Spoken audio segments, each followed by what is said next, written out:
Mr. Olivet, I wanted to just use my time to investigate and talk a little bit about the housing first approach to this particular problem. And I want to read something from the All-In Plan in the prefatory letter, and I just want to unpack this a little bit.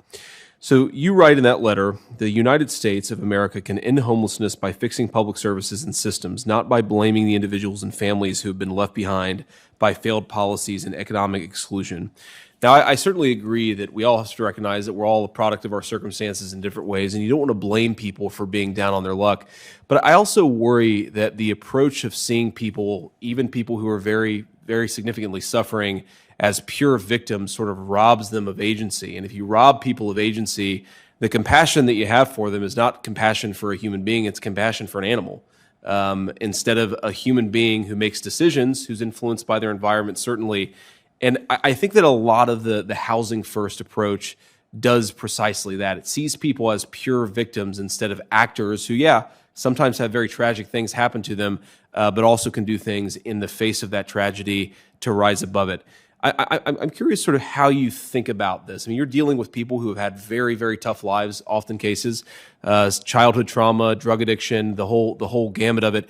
How do you not slip into treating them as pure agency-less victims? How do you treat them as human beings? Because when I read this letter, I worry that you're not taking that approach.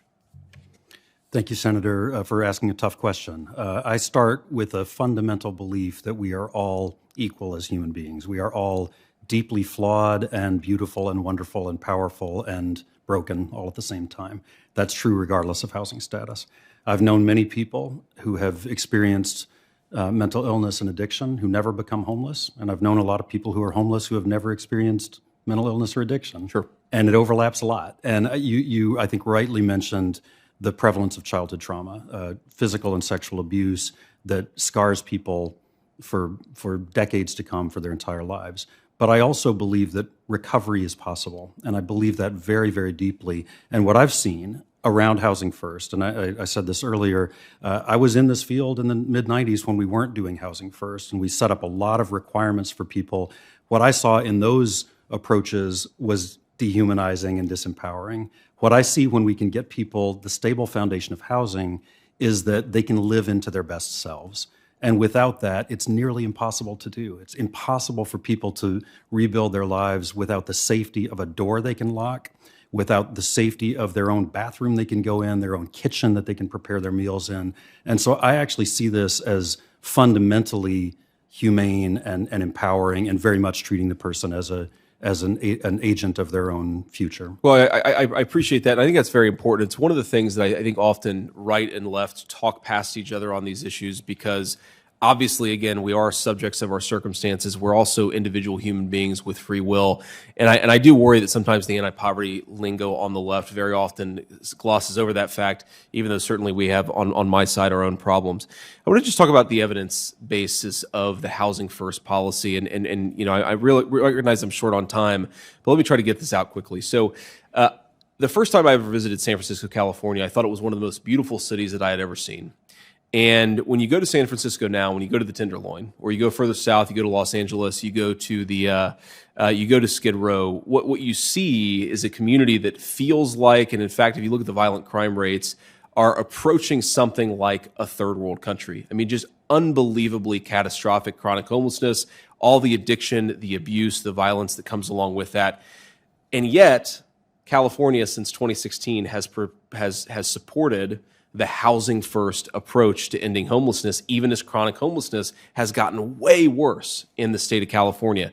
One worry that I have is that the evidence clearly shows over the past 6 or 7 years that approach hasn't worked. We should be looking for alternative approaches, and yet I worry that what we're talking about in this proposal is to take the California approach and take it nationwide.